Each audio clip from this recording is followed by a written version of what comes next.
How's it going, everyone? So today I'm kind of talking about the first step you need to understand when you're stepping into that leadership role, especially if you're working with a team. It's understanding the value of the team. So where a lot of people run into problems is that they become a manager, director, whatever it might be, and they have people beneath them. And in their minds, they're thinking, well, I'm the boss now. I can tell people what they do, and they have to listen to me. So they step into that role thinking that their authority is going to solve all the problems. Like, yeah, the person who did it before me sucked, or, this company didn't know what it was doing until I stepped in, or, when I now have my chance, I'm going to make everything so much better because I actually, don't have my head up my ass, etc. All these things. So they think that all the problems are going to be fixed with basically their version of, do A, do B, do C. So they get into that position, they start meeting with their team, and they start, throwing out orders. They'll say, go do this, go do that, go do this.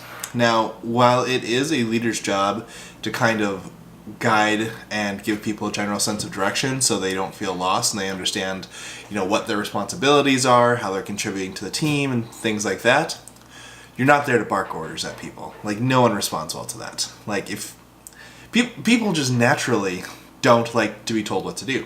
So if I were to walk up to you on the street and say, hey, do this, this, and this, you're going to think, fuck that guy. If you work for me and I walk up to you and I say, hey, do this, this, and this, you're going to think, fuck that guy, but I'm going to because I still need the money, but still fuck that guy. You're not going to have people who actually enjoy that. You're not going to have people who actually enjoy working with you. So first step when it comes to leadership, especially when you're in charge of supervising a team, is to understand the team and understand how valuable your team is. So a couple of things kind of play into factor there. First, if you want to understand the value of your team, you need to understand what it is that they do that brings your team or your company value. So if you're hired from outside of a company to a leadership position, you might not have a super great idea of what your team does because you've never been on the ground floor doing it. A lot of companies these days are starting to promote from within, so I'll kind of talk about that in a few minutes. But just to make sure I catch the people who are not starting from within. If you're hired to a leadership position, you haven't actually been doing what the people beneath you have been doing. You might have been doing a similar job, so you might be pretty familiar with the basics, but you have not actually been doing it at that company. It's not the same thing. You have different players, you have different rules, you have different, cultures, you have different understandings, you have different histories. Like, it is different. Some of the roles might be the same, but, just because I can, make a sandwich here in my apartment doesn't mean that I can walk into one of Gordon Ramsay's kitchens and be like, oh yeah, I've made sandwiches before. I'll fit in easy here as long as you keep me on the sandwiches. No, because it's an entirely different game. So you might be familiar with some of the, works that need to be completed, but it's a different situation. So you really need to understand what it is that your team's going through. If you have history with that company and you know it already, awesome, skip this step. But if you don't know it, you really need to spend a lot of time with your team directly. That doesn't mean pulling people into meetings, on a frequent basis. That means you physically being close to your team every opportunity that you get. Now, I know when I say that, a lot of people are going to start throwing out excuses. Well, no, I need to be in my office, or I need to be off-site for my team, or I have so many meetings, or there's just not enough time in the day. Those are all just bullshit excuses. Really, we all have the same amount of time in the day. We all have 24 hours. The difference is that we have different priorities. So that's where you're going to see group dynamics change between a good group and a shitty group. A good group, their leader will put them as the top priority, and they will make time to do that FaceTime with them to understand, hey, this is what you're doing on a daily basis. Hey, these are the common issues that you're all facing. Or hey, these are the unique situations that I completely understand could cause confusion because I'm confused by them as well. Versus the leaders who don't put that as a priority and they're just like, well, they know what they're doing. They should be able to handle the day-to-day stuff. They should only come to me with problems, or I don't have time for that, yada yada. So if you're one of those people who feel like you don't have time for that, you're already in a bad spot. And that's a perspective and attitude thing that you need to change, and you need to change it quickly. I'll make a video on that later on as well. But again, getting back to it, you need to understand what your team is doing day to day. You need to know their problems inside and out. You need to know their environment inside and out. You need to know the expectations that's placed on them and their response to the expectations inside and out. You need to know your team. So do what you can to get to know them as well as you can. Now, this also becomes a problem because some leaders or some people in management positions will have the expectation that I will, spend more time with my team once they start actually doing good work and they can take, time off to socialize with me. Like, basically, when my team does A, then I will do B to show that I value them. That's absolutely not how it works. It's not a, once you do good, then I will start to value you. Imagine it in like a parent-child relationship.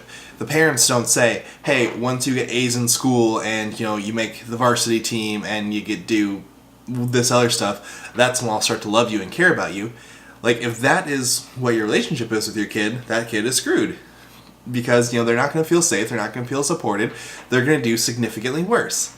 Whereas if you show your team unconditional appreciation and value, like, hey, no matter how you guys do, I just want you to know that I actually really do care about you and I really do appreciate you, and when it comes to your value, like, I'm up here when it comes to valuing you.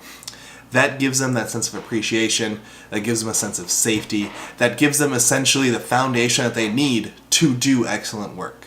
So that is the foundation that you need to put in place. You don't hold off on your appreciation and valuing them. I need to wait until they do this huge project and they do it really, really well until I value them. You need to value them beforehand, and you need to do it unconditionally.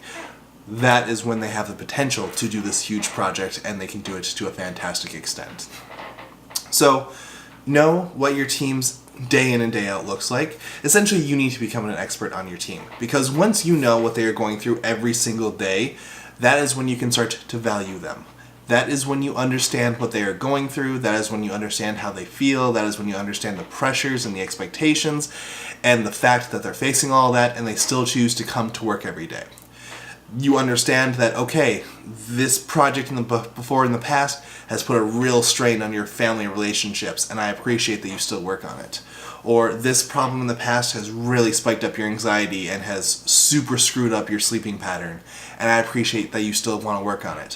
When you understand them to that level, that is when the value starts to become more comparable. You understand what it is that makes them valuable, and you see how their contributions affect what you are able to do as a whole, and that's when you're like, I need you guys. You guys are fantastic. You are, the most valuable part of my job. So, learning the value of your team is really one of the first things that you need to get down when you're supervising a new team. And again, not even supervising. If you want to lead a team, that's something you need to know. That doesn't require you to be in a supervisory position, as I've said before in the past. You just need to value the people that you work with. I mean, if I work with you, even if you're above me, and I say, hey, I really value how much support you've been giving us, I really value how much time you're putting in, I really value the effort that you're putting in to learn about us, because that shows us that you really do care. You can give that type of value in any direction. They don't even need to be in your department. They can be, 10 spots above you or 10 spots below you. It doesn't matter. You can give that value to anyone. And when you give that value to them, you're signaling that, hey, I appreciate you, I value you, this is a safe place for you to interact with me, I'm a safe person for you to work with. They feel so much more comfortable with you. Not only do they feel comfortable with you, but they actually really want to fucking work with you, because you're giving them the feeling of safety and appreciation that everyone wants. So understand the value of your team. As well, you need to understand the value of your team as people, not employees. So when I say that, valuing your team as employees is looking at Chad and saying, oh yeah, Chad's really great with hitting his numbers. He's super punctual to every single meeting. He can hit deadlines without an issue. He's really, really good at bringing up concerns when he has them. Chad is a great employee and a fantastic person to work with. That's going to make Chad feel good. However, looking at Becky and saying, yeah, Becky's been here for 2 years. She's really, really peppy, so people are happy to be around her, as well as she works really hard on the projects that she really deep dives into them to understand what the clients and her teammates want. And she has a kid who can sometimes be a handful, so she sometimes needs to take a day off, but she super makes up for it. And I love the fact that she also, loves the Twins baseball team, because we really bond over that. That is valuing that person as a person. You get so much better results when people know that you give a shit about them, because you're able to identify them as a person instead of Chad, who's just employee number 416 to me. So get to know your people as people. Get to know them on what they do on a regular basis, day in and day out. When you have that knowledge and that experience, that is when you can accurately appraise them for value. And it doesn't matter what they do. It doesn't matter, what you do. Their value is going to be huge. Their value is going to be like one of the most important things to you. And when you really understand the value of your team, that's when you're taking that first step into leadership. That's the Leadership 101.